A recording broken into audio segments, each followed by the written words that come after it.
Hi friends, welcome back to our channel. మీరు ఎప్పుడైనా ఆలోచించారా, ఎందుకు కొందరి లైఫ్లో గుడ్ థింగ్స్ కరెక్ట్గా వస్తూ ఉంటాయి, మనం సేమ్ ట్రై చేస్తున్నా కానీ వాళ్ళకి రిజల్ట్స్ ఫాస్ట్గా ఉంటాయి? రీజన్ ఏమై ఉండొచ్చు? గ్రాటిట్యూడ్ అంటే ముందే యూనివర్స్కి థ్యాంక్స్ చెప్పడం, యూనివర్స్ని అప్రిషియేట్ చేయడం. గ్రాటిట్యూడ్ అంటే సింపుల్గా థ్యాంక్ యూ కాదు, ఇట్స్ ఎ ఫీలింగ్. మన లైఫ్లో ఆల్రెడీ ఉన్న బ్లెస్సింగ్స్ని నోటీస్ చేయడం. మీరు నాకు ఇంకా రాలేదు అని కాన్సన్ట్రేట్ చేస్తే ల్యాక్ క్రియేట్ అవుతుంది, కానీ మీరు నాకు ఆల్రెడీ చాలా ఉంది అని ఫీల్ చేస్తే యూనివర్స్ అది డబుల్ చేస్తుంది. Because energy attracts similar energy. So when you feel thankful you vibrate higher and attracts more reasons to be thankful for. Imagine, మీరు యూనివర్స్కి ఒక మెసేజ్ పంపిస్తున్నారు, universe thank you for everything in my life. ఈ ఫీలింగ్లో genuine emotion ఉంటే universe ఇమీడియట్గా respond అవుతుంది. New opportunities, peaceful situations and kind పీపుల్ని పంపిస్తుంది.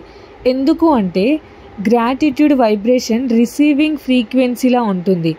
మీరు థ్యాంక్ఫుల్గా ఉంటే మీరు ఆల్రెడీ ఐ హ్యావ్ మోడ్లో ఉంటారు, కానీ కంప్లైంట్ మోడ్లో ఉంటే మీరు ఐ డోంట్ హ్యావ్ మోడ్లో ఉంటారు. ఎవ్రీ మార్నింగ్ ఆర్ నైట్ ఒక చిన్న నోట్బుక్ తీసుకోండి, అందులో least 3 things you are thankful for. For example, thank you for this new day, thank you for my health, thank you for the food I eat. ఈ small practice లైఫ్ని టోటల్గా change చేస్తుంది. మీరు notice చేస్తారు, చిన్న చిన్న సందర్భాల్లో కూడా కామ్గా ఉంటారు, పీపుల్ మీకు కైండ్గా బిహేవ్ చేస్తారు అండ్ అన్ఎక్స్పెక్టెడ్ బ్లెస్సింగ్స్ ఉంటాయి. బికాస్ మీరు గ్రాటిట్యూడ్లో ఉండి మీరు అలైన్మెంట్లో ఉంటారు. యూనివర్స్తో సింక్ అవ్వడం అనేది మ్యాజిక్ అది. సో ఈరోజు జస్ట్ ఐస్ క్లోజ్ చేయండి ఒక 10 seconds and say it softly. Thank you universe for everything I have and everything that's coming. Repeat it with love and trust. Gratitude is not end of manifestation. It's the beginning of miracles. మన మనసు ఒక అద్భుతమైన శక్తి కేంద్రం. మనకు అనిపించే ప్రతి ఆలోచన, ప్రతి భావన విశ్వంలోకి ఒక తరంగంలా వెళ్తుంది. మనకు కనబడకపోయినా మనం ఊహించే ప్రతి భావం మన జీవితాన్ని ఆకారంలోకి తెస్తుంది. ఒక చిన్న చింత కూడా ఒక శబ్దం లాంటిది. మన ఆలోచనల్లోని శక్తి, మన మాటల్లోని భావం విశ్వం వినిపిస్తుంది. నేను సాధిస్తాను, నా జీవితంలో శాంతి ఉంది అని మనసులో అనుకుంటే ఆ శక్తి విశ్వంలోకి వెళ్ళి అదే దారిని సృష్టిస్తుంది. కానీ నాకది సాధ్యం కాదు, నాకెందుకు అంత చెడు జరుగుతుంది అని అనుకుంటే విశ్వం కూడా అదే భావాన్ని మనకు తిరిగి ఇస్తుంది. విశ్వం మన మాటలు కాదు, మన భావాలు వింటుంది. మీరు చెప్పే పదాల వెనుక ఒక అనుభూతి నిజమైన సంకేతం. మీరు సంతోషంగా, ధైర్యంగా అనిపిస్తే విశ్వం ఆ స్పందనని పట్టుకొని దాన్ని మరింత పెంచుతుంది.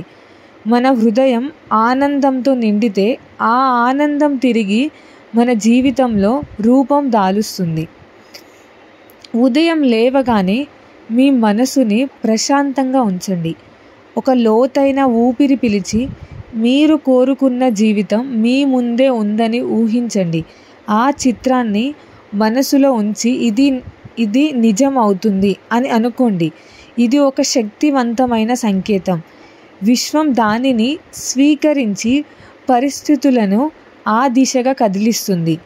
రోజుకి కనీసం 5 నిమిషాలు మీరు కోరుకున్న అనుభూతిని అనుభవించండి. అది ఆనందమా, విజయమా, ప్రేమనా, దాన్ని పిలవండి. మనసులోని ప్రతి మంచి ఆలోచన విశ్వంలోకి వెలుతురులా వెళ్తుంది. మంచి భావనలు పంపితే మంచి ఫలితాలు తిరిగి వస్తాయి.